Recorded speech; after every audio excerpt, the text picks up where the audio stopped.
ये तुमसे कह दिया किसने? ये तुमसे कह दिया किसने? मैं चोटी का लिखारी हूं। अरे पागल, मुझे लिखना नहीं आता। ये नज़में जो तुम्हारे पास रखी हैं, ये सब तेरी ही बातें हैं। कभी नाराज होते हो तो कागज पर शिकायत को अनोखा रूप देता हूं। कभी मुझसे जो हंसते हो, तुम्हारे फिर लबों को मैं कभी याकूत लिखता हूं, कभी मरजान लिखता हूं। तुम्हें जो खुद से दूरी पर कभी महसूस करता हूं, ये आंखें भीग जाती हैं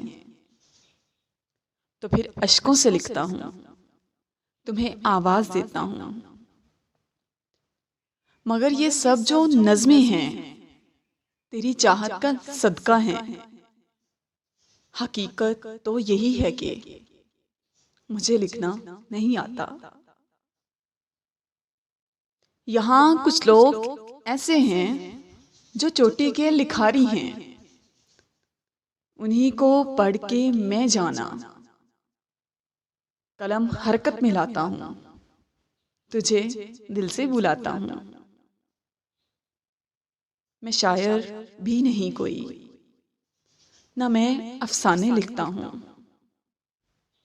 तेरी सूरत को टेबल पर सजाकर मैं उसी से बात करता हूँ। मैं दिन को रात करता हूँ।